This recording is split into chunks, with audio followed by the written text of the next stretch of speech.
Sebuah catatan. Sebelum membaca lebih jauh, ada satu hal penting yang ingin saya sampaikan dengan jujur sejak awal. Saya bukan pelatih besar. Saya bukan petarung dengan ribuan jam bertarung di panggung dunia. Saya bukan orang hebat. Saya hanyalah seseorang yang mencintai dunia combat sport, Muay Thai dan boxing, dengan cara yang sederhana. Belajar, mengamati, bertanya, membaca dan mencoba memahami kenapa dunia ini keras, tapi juga sangat jujur. Buku ini bukan buku ajar, bukan kitab suci, bukan kebenaran mutlak. Apa yang tertulis di sini hanyalah pandangan pribadi, hasil dari kegelisahan, rasa ingin tahu, dan kepedulian terhadap dunia combat sport, terutama untuk fighter pemula yang seringkali datang dengan semangat besar tapi tanpa arah yang jelas.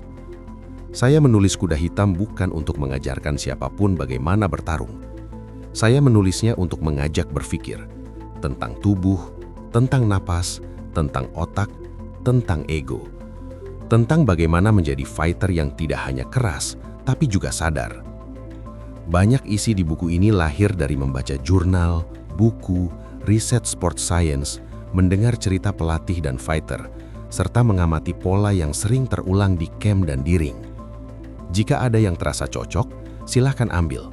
Jika ada yang terasa tidak sejalan, silahkan tinggalkan. Hormat saya, Rifki Hau, penulis. Chapter 1. Sejarah nyata Muay Thai dari medan perang ke ring. Di banyak camp dan ring hari ini, Muay Thai sering dipahami secara dangkal, keras, brutal, penuh benturan. Siku, lutut, darah, dan sorak penonton. Gambaran itu tidak sepenuhnya salah, tetapi sangat tidak lengkap. Jika seorang fighter hanya memahami Muay Thai sebagai olahraga keras, maka sejak awal ia sudah kehilangan inti dari seni ini. Muay Thai bukan lahir dari hiburan, melainkan dari kebutuhan bertahan hidup. Berabad-abad lalu, di wilayah yang kini dikenal sebagai Thailand, pertarungan tangan kosong bukan pilihan gaya hidup, melainkan konsekuensi perang. Catatan sejarah militer Siam menunjukkan bahwa ketika senjata hilang, patah atau tak bisa digunakan dalam jarak dekat, tubuh manusia harus menjadi senjata. Dari sinilah lahir sistem bertarung yang kemudian dikenal sebagai Muay Boran, pendahulu Muay Thai modern. Muay Boran tidak disusun untuk terlihat indah. Ia dirancang untuk menghentikan ancaman secepat dan efisien mungkin. Setiap gerakan memiliki tujuan. Setiap teknik lahir dari logika medan perang. Ruang sempit, napas terbatas, dan kesalahan kecil berarti kematian. Ini penting dipahami oleh fighter pemula, karena sejak awal Muay Thai dibangun dengan logika bertarung, bukan logika pamer teknik. Siku bukan sekedar senjata keras, ia adalah solusi jarak dekat ketika ruang tidak memungkinkan ayunan besar. Lutut bukan hanya alat serangan, tetapi alat kontrol dan dominasi tubuh lawan.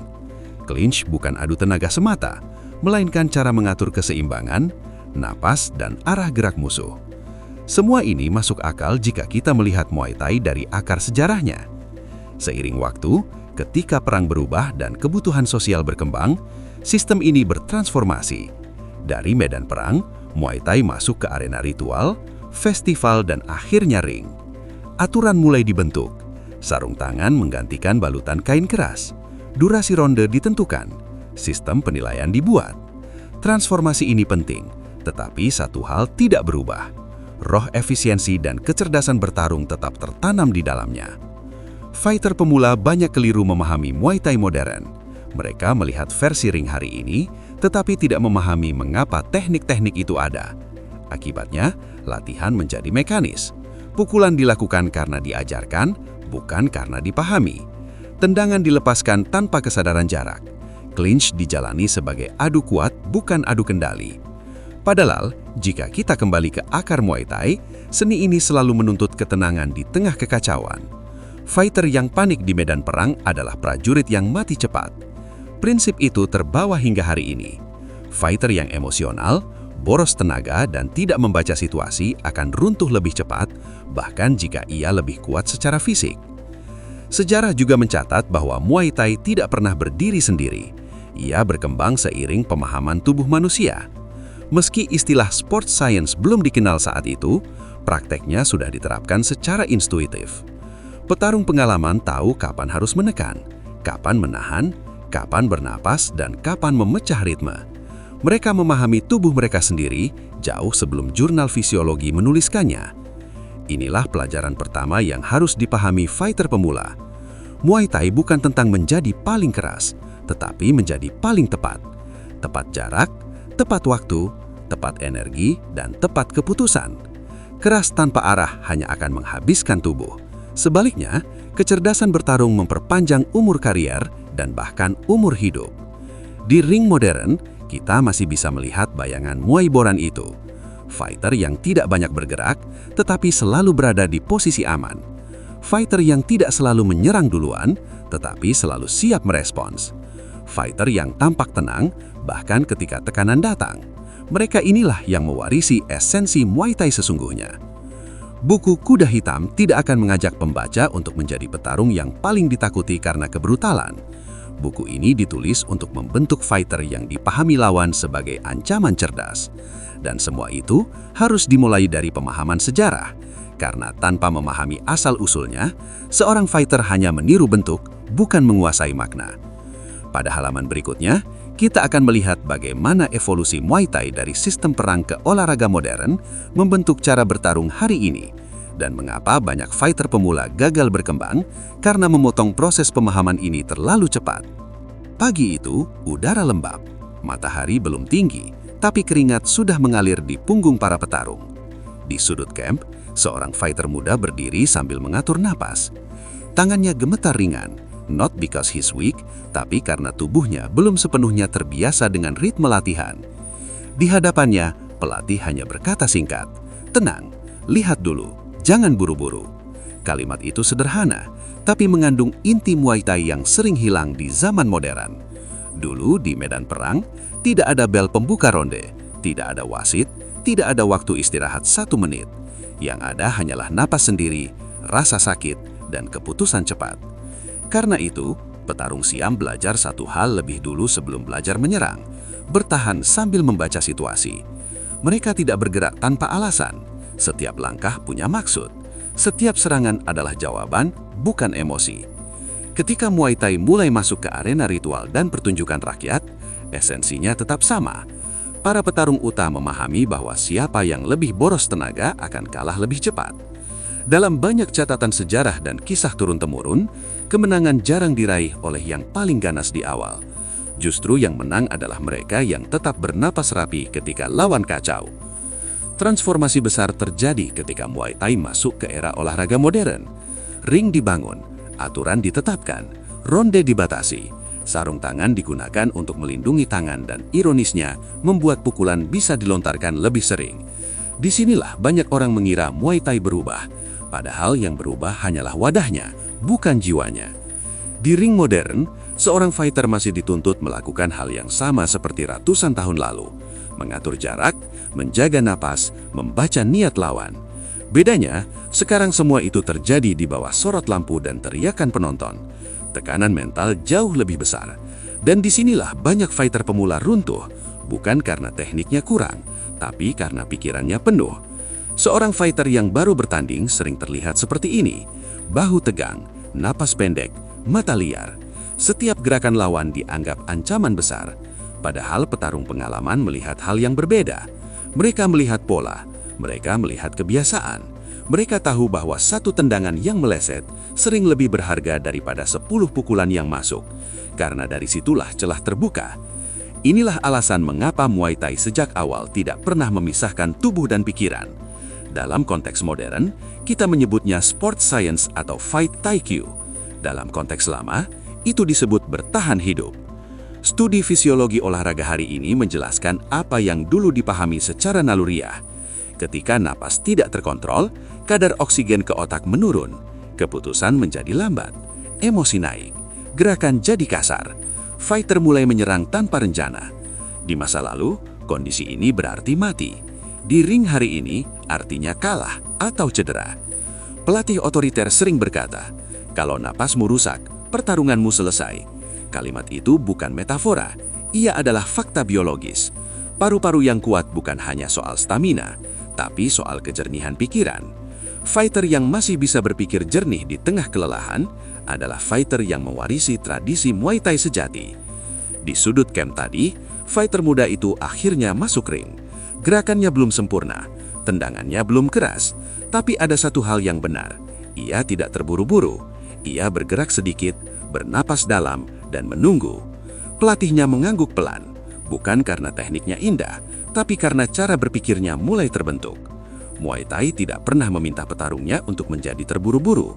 Ia meminta kesabaran, ia meminta ketepatan, dan yang terpenting, ia meminta kesadaran bahwa setiap pertarungan, baik di medan perang dulu maupun di ring hari ini, adalah soal siapa yang tetap waras ketika kekacauan datang. Pada halaman berikutnya, kita akan masuk lebih dalam ke satu pertanyaan penting. Jika Muay Thai lahir dari perang, lalu apa yang membuatnya berbeda dari seni bertarung lain ketika masuk ke olahraga modern? Jawabannya akan membuka cara pandang baru tentang bagaimana seorang fighter seharusnya dilatih sejak pemula. Lampu ring itu menyala terang malam itu. Suara penonton naik turun seperti ombak. Di sudut biru, seorang fighter muda mengusap keringatnya di dahinya, menunduk sebentar, lalu mengangkat kepala. Ia sudah berlatih keras berbulan-bulan. Tekniknya rapi, tenaganya ada. Tapi ketika bel berbunyi, dunia terasa berbeda. Ring tidak memberi ruang untuk ragu. Muay Thai modern lahir di ruang seperti ini. Ring yang terang, aturan yang jelas, dan waktu yang terbatas. Perubahan ini bukan kesalahan. Ia adalah kebutuhan zaman. Ketika seni perang masuk ke olahraga, keselamatan, keadilan, dan keberlanjutan menjadi pertimbangan utama. Ronde dibatasi agar tubuh tidak hancur. Sarung tangan digunakan untuk melindungi tangan dan kepala. Penilaian dibuat agar pertarungan bisa diukur. Namun setiap perubahan membawa konsekuensi. Di masa lalu, petarung belajar bertahan karena jika mereka kehabisan napas, tidak ada jeda. Di ring modern, jeda ada. 1 menit istirahat cukup untuk menyelamatkan banyak orang. Tapi jeda juga membawa ilusi, seolah-olah energi bisa dihamburkan lalu diisi ulang. Banyak fighter pemula terjebak di sini. Mereka menyerang seolah-olah tubuh adalah mesin tanpa batas. Pelatih tua sering memperhatikan dari kejauhan. Mereka tidak selalu berteriak. Mereka melihat bahu yang mulai naik turun. Mereka melihat langkah yang sedikit terlambat. Mereka tahu, jauh sebelum wasit menghitung, bahwa fighter itu sedang kehilangan sesuatu. Kontrol. Aturan modern juga mengubah cara teknik dipilih. Dengan sarung tangan, pukulan bisa dilempar lebih sering. Dengan ronde, tempo bisa diatur. Dengan scoring, strategi menjadi penting. Disinilah Muay Thai mulai bersentuhan erat dengan apa yang hari ini disebut sport science. Bukan karena istilahnya populer, tapi karena tuntutan ring memaksa fighter untuk memahami tubuhnya sendiri. Ilmu fisiologi menjelaskan bahwa power saja tidak cukup. Otot yang kuat untuk satu ledakan tidak akan bertahan lama tanpa muscle endurance. Cengkraman clinch yang dominan membutuhkan muscle strength yang konsisten, bukan sekedar tenaga awal. Dan semua itu runtuh jika napas tidak terlatih, karena paru-paru yang lemah membuat otak cepat kabur. Di ring, ini terlihat sederhana. Fighter yang terlalu bernafsu di awal akan mulai memukul lebih lambat. Tangannya turun sedikit lebih lama, jaraknya tidak lagi rapi. Lawan yang lebih tenang, meski tidak terlihat dominan, mulai menguasai ruang. Bukan dengan kekerasan, tapi dengan kehadiran. Banyak pertarungan dimenangkan di titik ini. Bukan saat pukulan pertama, tapi saat satu fighter masih bisa berpikir, sementara yang lain hanya bereaksi. Muay Thai modern tidak menghapus akar lamanya. Ia hanya menantang fighter untuk lebih sadar. Bertarung di bawah aturan justru menuntut kecerdasan yang lebih tinggi. Setiap ronda adalah teka-teki. Setiap jeda adalah kesempatan untuk memperbaiki keputusan. Fighter yang memahami ini tidak pernah panik ketika rencana A gagal. Mereka beralih ke rencana B atau bahkan C tanpa terlihat tergesa. Fighter muda di sudut biru tadi akhirnya melangkah ke tengah ring. Ia tidak langsung menyerang. Ia mengatur jarak, ia bernapas. 1-2 teknik dilepas bukan untuk menyakiti, tapi untuk membaca. Pelatihnya tidak berteriak, ia hanya mengangguk kecil. Itu tanda yang hanya dipahami mereka berdua. Disitulah Muay Thai modern menemukan keseimbangannya antara tradisi dan adaptasi, antara kekerasan dan kecerdasan, antara tenaga dan keputusan. Fighter yang memahami keseimbangan ini tidak hanya bertarung untuk menang hari ini, tetapi untuk bertahan esok hari. Pada halaman berikutnya, kita akan mulai melihat perbedaan halus tapi penting. Mengapa cara bertarung barat, boxing, berkembang dengan logika yang berbeda, dan bagaimana perbedaan itu justru bisa memperkaya cara berpikir fighter Muay Thai pemula. Ring itu sunyi setelah pertandingan selesai. Lampu masih menyala, tapi penonton sudah bubar. Seorang pelatih duduk di tepi ring, menyaksikan muridnya yang kelelahan menyekau wajah dengan handuk. Tidak ada omelan, tidak ada pujian berlebihan. Hanya satu kalimat pelan, hampir seperti bisikan. Sekarang kamu ngerti kenapa tadi kamu kehabisan napas. Fighter muda itu mengangguk meski belum sepenuhnya paham. Dalam Muay Thai modern, banyak pertarungan tidak berakhir karena satu teknik spektakuler. Mereka berakhir karena akumulasi keputusan kecil yang salah. Satu langkah terlalu maju, satu napas terlalu pendek, satu momen panik yang membuat jarak berantakan. Hal-hal kecil ini jarang terlihat oleh mata awam, tapi selalu terbaca oleh pelatih berpengalaman. Disinilah seni lama dan ilmu modern saling bertemu. Ilmu fisiologi hari ini menjelaskan bahwa kelelahan bukan hanya soal otot. Ketika tubuh terus dipaksa bekerja, sistem saraf mulai melambat. Otot kehilangan presisi, napas menjadi dangkal. Yang paling berbahaya, otak kehilangan kejernihan. Fighter masih berdiri, masih memukul, tapi pikirannya tidak lagi utuh. Keputusan yang biasanya sederhana menjadi terlambat sepersekian detik, dan di ring itu cukup untuk mengubah hasil pertandingan. Karena itu, Muay Thai tidak pernah mengajarkan tenaga tanpa kendali. Dalam clinch misalnya, fighter tidak hanya mengandalkan power, mereka belajar menahan, mengatur, dan menunggu. Muscle strength dibutuhkan untuk mempertahankan posisi. Muscle endurance dibutuhkan agar kontrol itu tidak runtuh setelah beberapa detik. Tanpa keduanya, power hanya menjadi letupan singkat yang cepat padam. Pelatih tadi akhirnya berdiri dan menunjuk ke ring kosong. Ring ini jujur, katanya. Dia selalu ngasih tahu siapa yang siap, siapa yang cuma semangat. Fighter muda itu menatap ring, kini dengan pandangan berbeda. Ia mulai mengerti bahwa latihan bukan hanya soal memukul lebih keras, tapi soal menjadi lebih tenang ketika tubuh lelah. Napas yang terlatih membuat pikirannya tetap jernih. Otot yang terlatih dengan benar membuat geraknya tetap rapi. Dan pikiran yang jernih membuatnya tidak panik saat rencana pertama gagal. Inilah warisan sejati Muay Thai, bukan kekerasan, tapi ketahanan berpikir di bawah tekanan.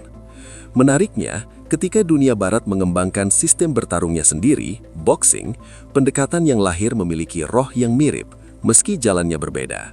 Di sana, pertarungan berkembang bukan dari medan perang, melainkan dari duel, olahraga, dan struktur aturan yang ketat.